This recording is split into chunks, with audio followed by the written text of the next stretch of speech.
560, The Answer.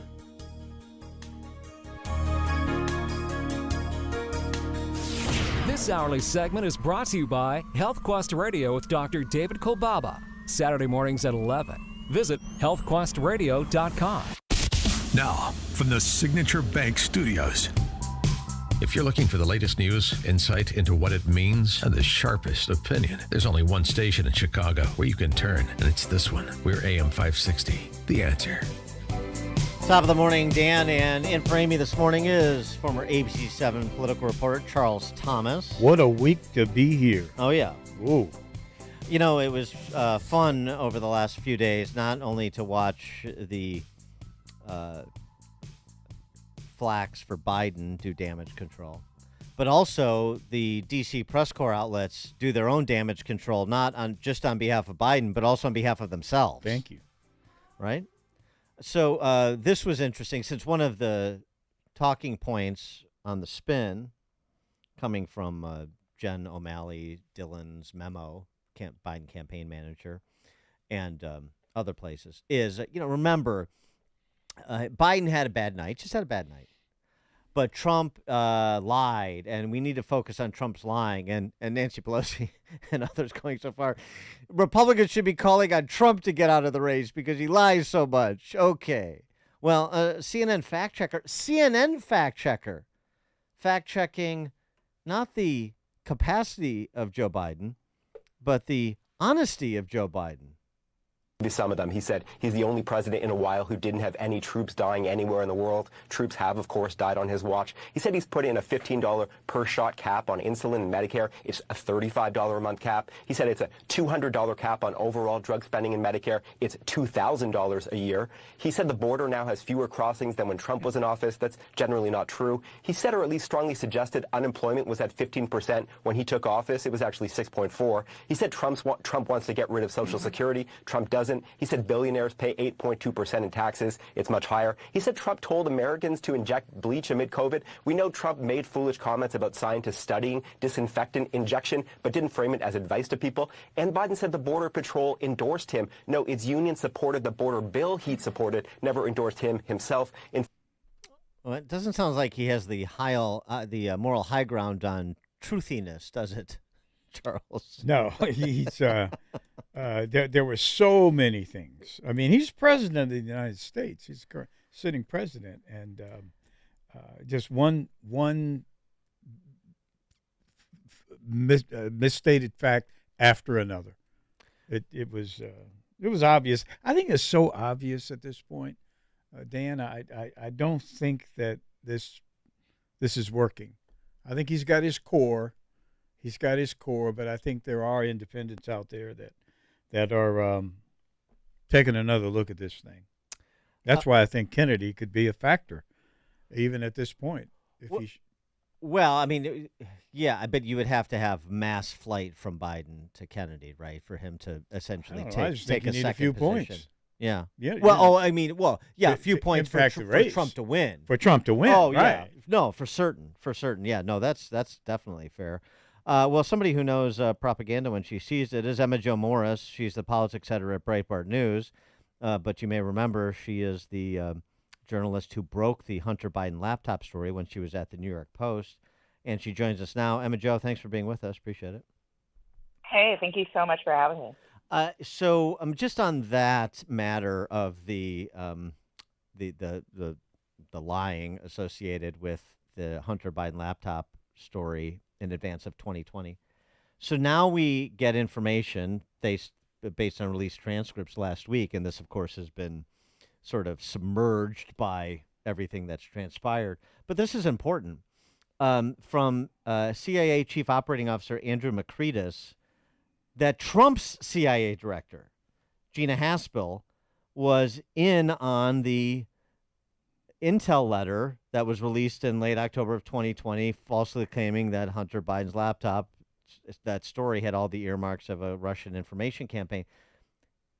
That's a big development, and hopefully Trump takes judicial notice of it. I'm sure he is, but it just speaks to how it speaks to the culture inside the deep state. Essentially, is what it is, and one wonders if Trump has even a renewed appreciation after experiencing 4 years as president, even now is still learning about the depths of the deep state.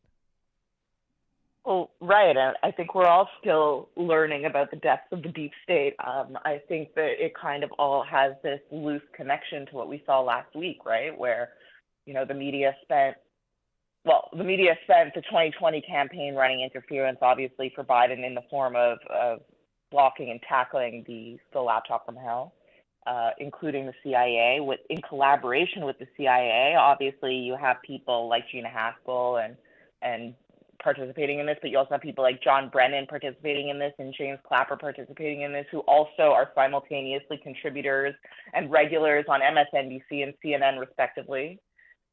You're realizing as you kind of pan out that these organizations not only don't have an adversarial relationship, as would be appropriate, but they have a companionship. And now, last week, this guy walks in who's clearly demented, clearly senile, can barely string a sentence together. Having mics cut and the inability to interrupt each other ended up being kind of a poison pill for him, and just exposed how he literally can't form a thought. And if you're going to tell me that the media didn't know this and hasn't known this for years, I mean, there are clips now circulating of people like Andrea Mitchell in 2019 talking about how there was an issue, let's say, with Joe Biden's age. And they spent the entire time convincing and insisting to the American people that, no, this person's perfectly fine. And if you have a memory that spans to last week, they were calling images and videos of him clearly being senile as cheap fakes. Mm-hmm. So I think we're all seeing this as part of the same kind of pattern of behavior where the media and the government and everyone in power basically just locks arms and decides that they are going to form a ring around this president, because it's obviously not about him, it's about their interests and him serving their interests.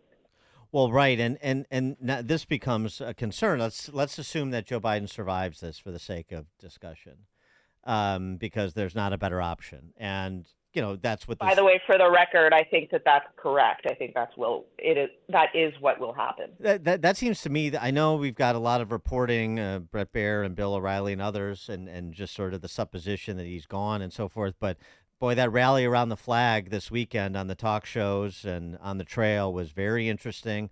I know it buys time, but it's complicated. It's complicated to replace him. There's no sort of seamless way to do it if he doesn't want to voluntarily go, and maybe they don't want him to voluntarily go. But something I wanted to get to, if what you're saying and what I'm thinking turns out to be true, this piece by Holman Jenkins in the Wall Street Journal. We were talking earlier, Charles and I, to Stephen Bucci, the Heritage Foundation, about the national security issues, plural, that are associated with a commander-in-chief who is not mentally fit. What about a deep state that's not mentally fit, but in a different way? Not that they don't have the capacity, but they are dastardly and they have no respect for the Constitution. This was the topic that Holman Jenkins takes up in his piece in the Wall Street Journal. Think about what the deep state may do if this is looking not only like a Trump victory, but potentially a Trump landslide. If there's not any manipulations they can do on the front end, what they may do on the back. He writes, does Jenkins, what now? Ours was already, the Republic, in danger of becoming a government of Siloviki, to borrow Russia's word for intelligence operatives secretly manipulating domestic politics. The subject our media continues to shy away from through academics are taking it up. The revolutionary and unprecedented activities of Comey and Obama intelligence veterans Clapper and Brennan starting in 2016 and again in 2020 with the laptop lie. In my view, he writes, Biden is more blundering than calculating in this mess. He foolishly indulged his son over the years. He got himself into this situation. But ask yourself, having stumbled into a dynamic where they might need a failing Mr. Biden to hold off a Trump restoration, how will our clapperized elite prevent the outcome they have been telling themselves and us for 8 years would be the end of America? Do you want to find out? that the concern about what all of these deep state actors and the tentacles they still have in these agencies, what essentially what he's implying, what fifth column action they may take in the closing months of this campaign, or if they can't stop a Trump election in Trump 2.0. Well, I think that that's going to be up to Trump, because ultimately, if Trump wins, and that's a big if, listen, I'm not one of those people that's going to tell you just because the Democratic nominee is brain dead that means that Trump wins. Right. I think that there's a sizable amount of people in this country who either hate Trump or who just want a generic D, and they don't care who the president is. They just want a Democrat. Whatever it may be, like, I don't think that it's necessarily just nothing but net for Trump. But in the event that he does win, and I think it's obviously more likely, that's his responsibility to gut this thing. These people this isn't just some sort of, composition of chemicals that's hovering around him in the air. These are human beings with titles. He can fire them. He's the president of the United States. You have to give him some slack, because the first time around, he had no idea the depth and the magnitude of this problem, and nobody did, I think. I think that we obviously knew that there was some sort of like permanent political class that was kind of there, kind of making the government run, but we didn't realize the level of the rot. But now we do. Trump lived through the Russia hoax. Trump lived through the laptop from hell hoax. There's a lot. I mean, you had generals going on TV saying that when Trump told them to pull out of Syria, they basically said, "Okay, Mr. President," and then ignored it. So he knows. He knows what he's up against. If he doesn't know, then I don't know what to say. He obviously does. And it's going to be up to him on day one to make sure that he can pluck off basically every single person that he can. I know there are organizations like the Heritage Foundation comes to mind, which has been really, really excellent at preparing for this day, where they have like thousands of people from across the country who are ready on day one to start working for a new Trump administration.